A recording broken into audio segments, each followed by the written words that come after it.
2019-20 में 2023-24 में एनटीए ने लगभग 3,554 करोड़ आय अर्जित की।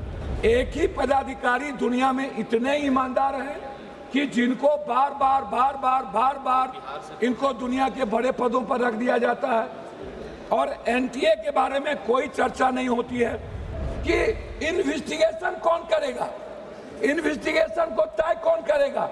सीबीआई ने 5 बेईमान और चोर को, जैसे संजय मुखिया को, जिसने सबसे बड़ी चोरी की बिहार में क्वेश्चन रिकॉर्ड में, उसको बरी कर दिया। किसी भी व्यवस्था के पहले आरटीआई और ऑडिट, सरकार सबसे पहले उसको किसी भी बिल लाने के पहले उससे अलग रखती है। ऑडिट क्यों नहीं होता है किसी भी पदाधिकारी का, किसी भी व्यवस्था का ऑडिट और किसी भी व्यवस्था के पहले आरटीआई और ऑडिट, सरकार सबसे पहले उसको किसी भी बिल लाने के पहले उससे अलग रखती है। ऑडिट क्यों नहीं होता है किसी भी पदाधिकारी का, किसी भी व्यवस्था का ऑडिट, और आरटीआई क्यों उससे दूर कर दिया जाता है। जब से सरकार बनी, ऑडिट और आरटीआई को सभी तरह के चोरी वाली व्यवस्था से उसको दूर कर दिया गया। दूसरी चीज, अध्यक्ष जी, कौन ऐसा व्यक्ति होगा, बाबा साहब अम्बेडकर ने स्पष्ट रूप से उन्होंने अपने संदर्भ में कही थी कि who is the responsibility, accountability तय किसकी होगी जो दुनिया में एक बेहतर व्यवस्था को चला पाएगा।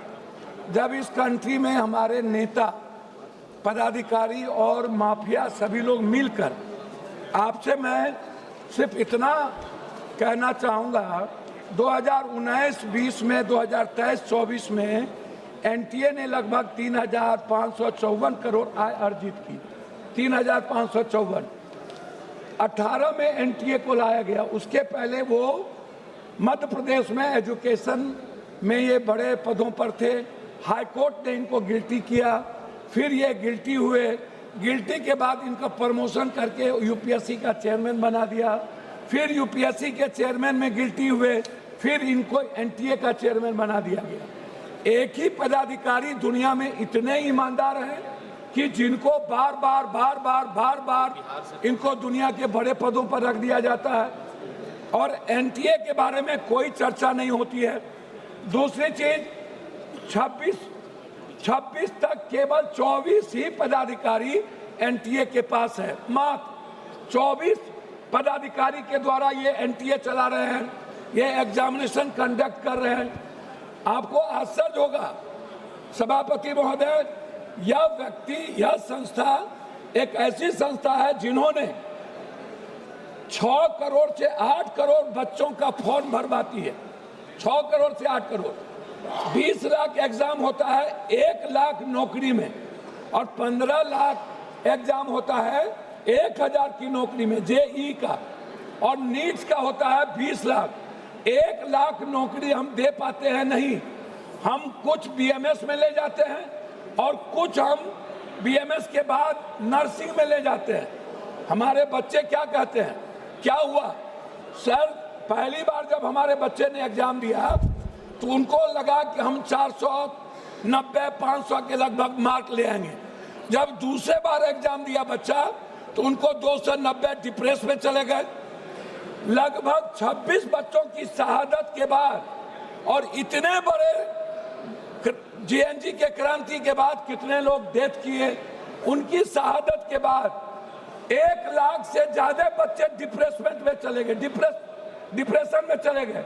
उसकी चर्चा इस भारत में नहीं है कि जो पहली बार 500 मार्क्स लाते और दूसरी बार 296, पहले बार जो क्वेश्चन था वो ब्रॉड था और दूसरे बार जो क्वेश्चन आया वो सेलेक्टेड कर दिया गया।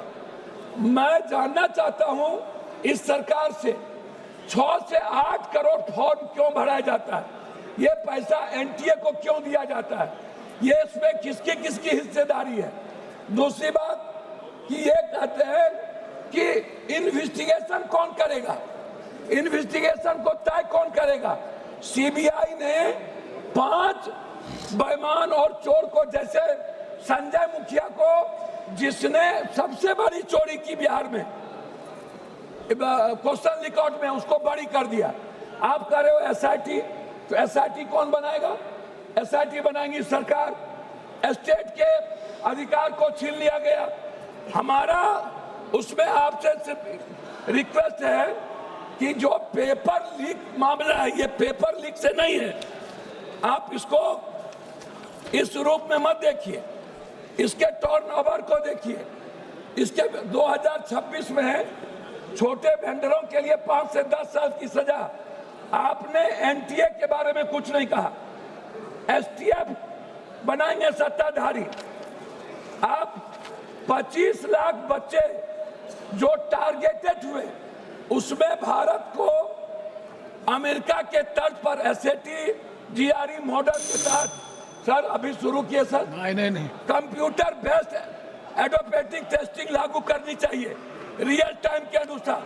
कोरिया शोगनम मॉडल अपनाना चाहिए, जहां पेपर सेट करने वाले सैकड़ों प्रोफेसर परीक्षा से 1 महीने पहले गुप्त स्थान पर कड़ी सुरक्षा में पूरी तरह आइसोलेट कैद कर दिया जाता है। चीन के गुआको एग्जाम की तरह भारत में भी कैंडिडेट्स को पकड़ने के लिए आधार लिंकेड फेशियल रिकॉग्निशन अनिवार्य होना चाहिए। चीन के ही तर्ज पर चीटिंग करने वाले उम्मीदवार को माफियाओं के नाम डेटाबेस में डालकर आजीवन सरकारी नौकरी सुविधा और ब्लैक लिस्टेड कर देना चाहिए।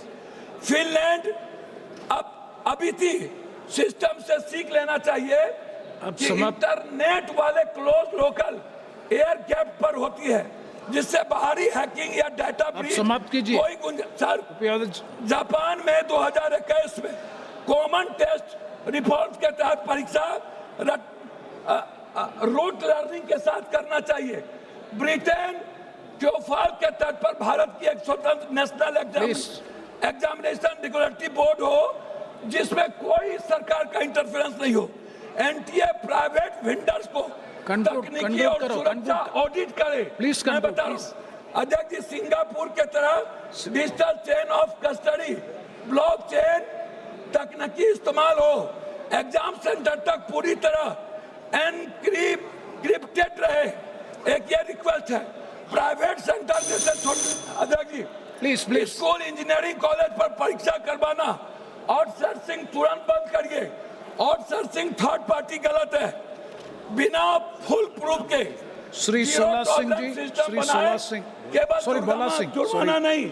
श्री बोला सिंह, एक माफिया कमेटी है।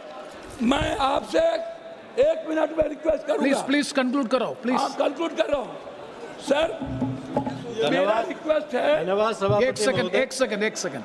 अरे सर, मेरा रिक्वेस्ट इसमें यह है कि बच्चों की सुरक्षा पर कोई चर्चा नहीं, एनटीए के ऑडिट, आरटीआई और उसको बर्खास्त करने की कोई चर्चा नहीं। आपने एक ऐसा कानून लाया जो माफिया और सरकार को बचाती है। धन्यवाद। अंत में शुरू करो। अंत में 1 सेकंड।